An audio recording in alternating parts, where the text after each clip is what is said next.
Adverb technologies limited के लोकार्पण कार्यक्रम में मंच पर उपस्थित प्रदेश सरकार में मेरे सहयोगी औद्योगिक विकास विभाग के मंत्री श्री नंदगोपाल गुप्ता नंदी जी, जनपद गौतम बुद्ध नगर के प्रभारी मंत्री श्री ब्रजेश सिंह जी, यहाँ के लोकप्रिय सांसद डॉक्टर महेश शर्मा जी, माननीय सांसद राज्यसभा श्री सुरेंद्र नागर जी, विधान परिषद के माननीय सदस्य श्री चंद्र शर्मा जी, उत्तर प्रदेश के अवस्थापना और औद्योगिक विकास के आयुक्त श्री मनोज कुमार सिंह जी, प्रदेश सरकार में सलाहकार के रूप में अपनी सेवाएं दे रहे हैं श्री अवनीश अवस्थी जी, श्री अरविंद कुमार जी, एडवर्ब टेक्नोलॉजीज के चेयरमैन श्री जलज दानी जी, सीईओ एडवर्ब श्री संगीत Kumar ji, adverb technologies limited से जुड़े हुए सभी अन्य पदाधिकारीगण, इस पूरे संस्थान में कार्यरत सभी युवा साथियों, मेरे लिए आज का दिन अत्यंत महत्वपूर्ण है कि प्रदेश के अंदर एडवर्ब टेक्नोलॉजीज के द्वारा प्रदेश सरकार की नीतियों और आदरणीय प्रधानमंत्री जी की प्रेरणा से उत्तर प्रदेश को निवेश के बेहतरीन गंतव्य के रूप में स्थापित करने के जिस लक्ष्य को आगे बढ़ाया गया था, इसमें आज का ये लोकार्पण कार्यक्रम न केवल नए भारत के नए उत्तर प्रदेश की ओर हम सबका ध्यान आकर्षित करता है, बल्कि ईज ऑफ डूइंग बिजनेस का वास्तविक मतलब क्या होता है, एडवर्ब टेक्नोलॉजीज का ये संस्थान इसका एक बेहतरीन उदाहरण हो सकता है। मैं इस अवसर पर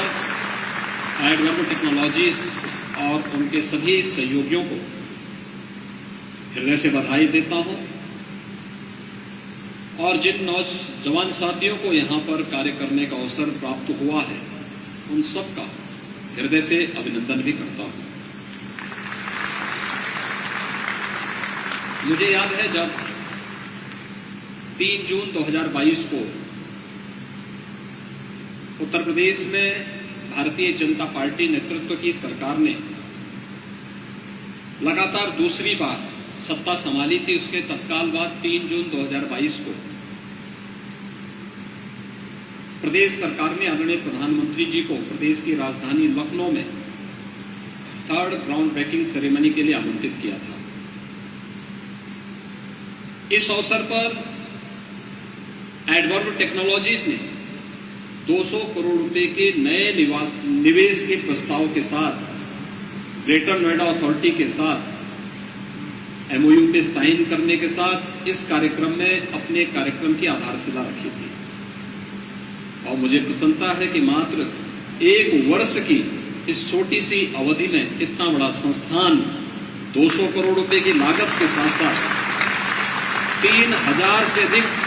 नए रोजगार की संभावनाओं को विकसित करने के लिए न्यू टेक्नोलॉजीज के साथ रोबोटिक के क्षेत्र में क्या संभावनाएं हैं,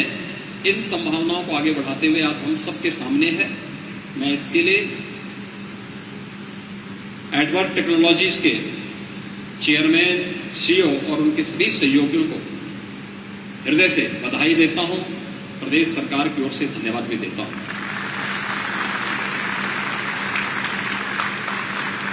मेरे लिए महत्वपूर्ण इसलिए भी है कि गौतम बुद्ध नगर जनपद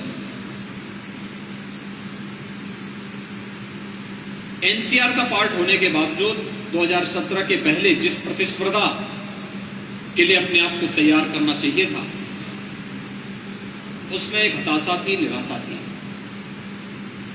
यहां के बारे में लोगों की धारणाएं भिन्न थी। लोग नकारात्मक दृष्टि से इस ओर देखते थे। और इस प्रकार की कोई निवेश की संभावना यहां पर बन सके, यह एक कल्पना थी। लेकिन पिछले 6 वर्षों के अंदर उस परसेप्शन को बदलते हुए ईज ऑफ डूइंग बिजनेस के आदरणीय प्रधानमंत्री जी के विजन के अनुरूप कार्यक्रमों को समयबद्ध ढंग से लागू करने का परिणाम है कि आज निवेश के बेहतरीन गंतव्य के रूप में न केवल एनसीआर में बल्कि देश के अंदर गौतम बुद्ध नगर जनपद एक बार फिर से उभरा है और तेजी के साथ आगे बढ़ा है। भाइयों बहनों, अभी उत्तर प्रदेश ने 10 से 12 फरवरी 2023 में प्रदेश की राजधानी लखनऊ में अपना 2nd ग्लोबल इन्वेस्टर समिट का आयोजन किया था।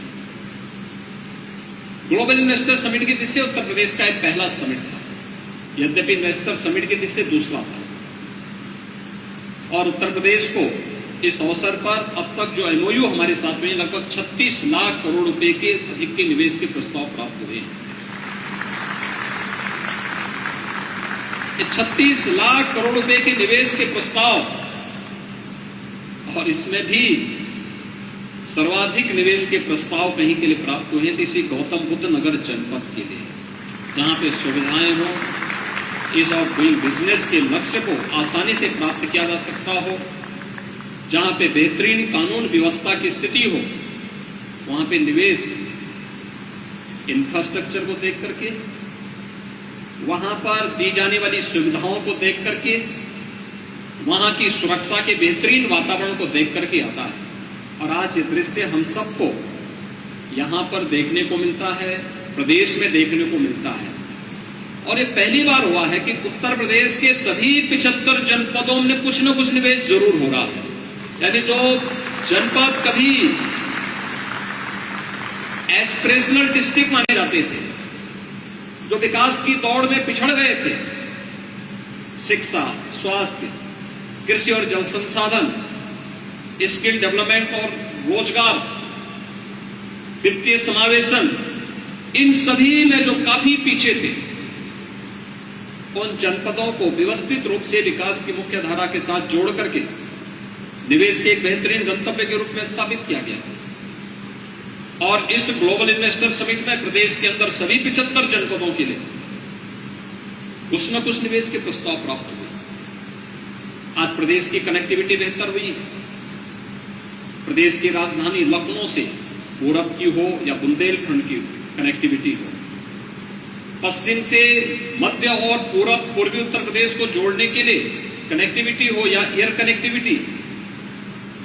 उत्तर प्रदेश के अंदर बेहतर हुई है। प्रदेश के अंदर हमने एयर कनेक्टिविटी को बहुत बेहतर किया है। जिस उत्तर प्रदेश में 2017 के पहले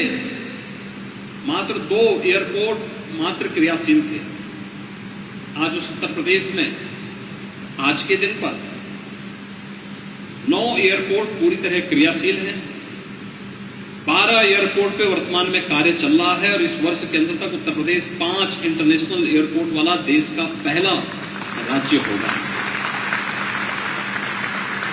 भारतीय रेल की दृष्टि अगर हम देखते हैं तो रेल का सबसे बेहतरीन नेटवर्क उत्तर प्रदेश के अंदर है। 16,000 किलोमीटर का रेलवे का नेटवर्क है। Eastern and western dedicated freight corridor Uttar Pradesh से होकर के जाता है। उनका जंक्शन भी इसी जनपद के अंदर प्रदेश में है। यानी प्रदेश की इन सभी संभावनाओं को आगे बढ़ाने के साथ साथ वाटरवे की संभावनाओं को भी, देश का पहला वाटरवे नंबर 1 इनलैंड वाटरवे यह उत्तर प्रदेश के अंदर वाराणसी हल्दिया के बीच में प्रारंभ हो चुका है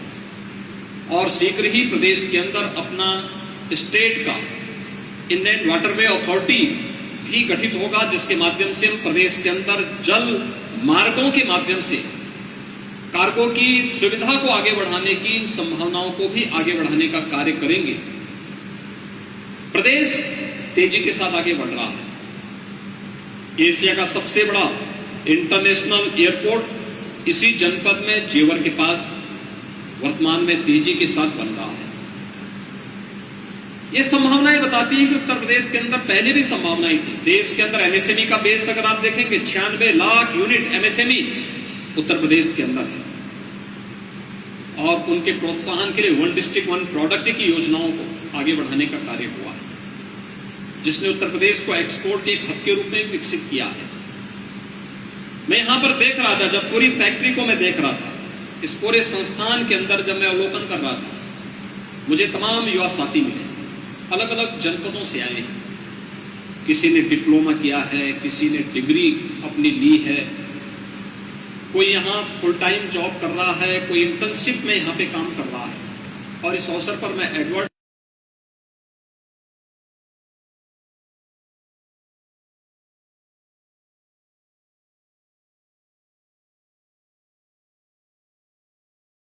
टेक्नोलॉजी से इस बारे में कहूंगा कि हमें जब अपनी डिग्री, अपना डिप्लोमा ले तो उसको नौकरी और रोजगार के लिए भटकना न पड़े। उसके सामने शासन की स्कीम उसके सामने हो, उसको जानकारी हो। पीएम मुद्रा योजना क्या है, पीएम स्टार्टअप की योजना क्या है, पीएम स्टैंड अप की योजना क्या है, उत्तर प्रदेश के अंदर मुख्यमंत्री स्वरोजगार की योजना क्या है, वन डिस्ट्रिक्ट वन प्रोडक्ट की योजना क्या है, या अध्ययन काल के समय भी अगर उसके पास आर्थिक तंगी है तो मुख्यमंत्री कन्या सुमंगला योजना क्या है, या किन योजनाओं का लाभ लेकर के हम सुगमता के साथ अपने अध्ययन को भी जारी रख सकते हैं। और मैं धन्यवाद दूंगा कि यहां पर जो युवा कार्य कर रहे हैं उनको हायर एजुकेशन के लिए एडवर्ड टेक्नोलॉजी सपोर्ट कर रहा है, उन्हें आगे बढ़ाने का कार्य कर रहा है। प्रधानमंत्री जी ने कोरोना कालखंड में नेशनल एजुकेशन पॉलिसी घोषित की। नेशनल एजुकेशन पॉलिसी इस बात के लिए हमें स्वतंत्रता देता है, हम अपने रोजगार के साथ साथ अपने अध्ययन को जारी रखें, अपने रिसर्च को, अपनी स्टडी को, अपने रिसर्च को, और फिर आपको लगता है कि इसमें और बेहतर करने की संभावना है तो उसमें पेटेंट दाखिल करने के लिए भी आपको अपने आप को तैयार करना चाहिए, एक प्रक्रिया के साथ जुड़ना, उससे आगे बढ़ना। इनोवेशन आज की मांग है, और एक जो ये कार्य यहां पर किया है राज्य के अंदर भी, इस दिशा में हम लोग बेहतरीन अभियान को आगे बढ़ाने का प्रयास कर रहे हैं। हम लोगों ने कहा बहुत सारे लड़के ऐसे हैं जो अपना यूजी की डिग्री लेने के बाद पीजी की डिग्री के लिए वे चाहते हैं कि नहीं, मैं अपने पैरों पर खड़ा होकर के, अपने अभिभावक पर बोझा न बनकर के स्वयं अपने पैरों पर खड़ा होकर के कार्य भी करूं और साथ साथ डिग्री भी लूं। इसके लिए टेक्नोलॉजी का उपयोग करके कैसे हम उनको ऑनलाइन एजुकेशन के साथ जोड़ सकते हैं, कैसे पार्ट टाइम एजुकेशन के साथ उन्हें आगे बढ़ाने का कार्य कर सकते हैं, डिस्टेंस एजुकेशन के साथ जोड़ने की प्रक्रिया क्या हो सकती है, इन सब पर भी राज्य और केंद्र सरकार दोनों कार्य कर रहे हैं। लेकिन साथ साथ मैं आपसे इस बारे में कहूंगा कि एक इंस्टीट्यूशन को इंडस्ट्री के साथ जोड़ने के अभियान के साथ इस एडवर्ड टेक्नोलॉजीज को जोड़ना चाहिए। अच्छे युवा मिलेंगे और यहां पर जो युवा आएगा वो कार्य भी करेगा, और साथ साथ उस युवा को सीएम इंटर्नशिप स्कीम या पीएम इंटर्नशिप स्कीम के साथ जुड़ने का अवसर प्राप्त होगा। इसमें आधा मानदेय आप देंगे, आधा मानदेय राज्य सरकार या केंद्र सरकार उन्हें उपलब्ध करवाएगी, और एक समय के बाद उनके इंटर्नशिप का कार्य होने के बाद उसके पास एक अनुभव प्रमाण पत्र होगा, और फिर मार्केट में उसके प्लेसमेंट की भी व्यवस्था राज्य सरकार के माध्यम से या फिर स्वयं इस संस्थान के माध्यम से अगर हो सकती है तो हम लाखों नौजवानों को स्वावलंबन का एक नया मार्ग दिखा सकते हैं। इसलिए इंडस्ट्री के साथ इंस्टीट्यूशन का जुड़ाव, और ये उसी दौरान होगा तो उसके थ्योरेटिकल के साथ साथ प्रैक्टिकल जानकारी भी उस युवा को होगी, और हमारा युवा तकनीकी दृष्टि से किसी भी अन्य युवा की दृष्टि से देश और दुनिया के अंदर एक स्किल मैन पावर की दृष्टि से उत्तर प्रदेश देश और दुनिया के अंदर सबसे युवा शक्ति के साथ साथ सबसे स्किल मैन पावर के रूप में जाना जा सकता है। उस दिशा में अगर हर इंडस्ट्री थोड़ा प्रयास कर ले और शासन की योजनाओं के साथ अपने आप को जोड़ ले तो हम हजारों युवाओं को इंटर्नशिप स्कीम के साथ जोड़ करके उन्हें रोजगार और उनके उज्जवल भविष्य की राह दिखा सकते हैं। मैं एक बार फिर से एडवर्ड टेक्नोलॉजीज को एक समय सीमा के अंदर इस कार्य को, इस निवेश को ग्रेटर नोएडा में करने के लिए और इसमें इतने ढेर सारे युवाओं को रोजगार के साथ जोड़ने के लिए हृदय से धन्यवाद देता हूं। मैं यहां पर इस अवसर पर औद्योगिक विकास विभाग को, ग्रेटर नोएडा अथॉरिटी को और इस पूरे अभियान को एक समय सीमा के अंदर पूरा करने के लिए जिन भी लोगों ने कार्य किया है उन सबको मैं हृदय से धन्यवाद देते हुए विश्वास व्यक्त करूंगा कि हमारे सभी संस्थान अपने कार्यों के माध्यम से एक नई पहचान बनाने का कार्य करेंगे और देश के एक बेहतरीन गंतव्य के रूप में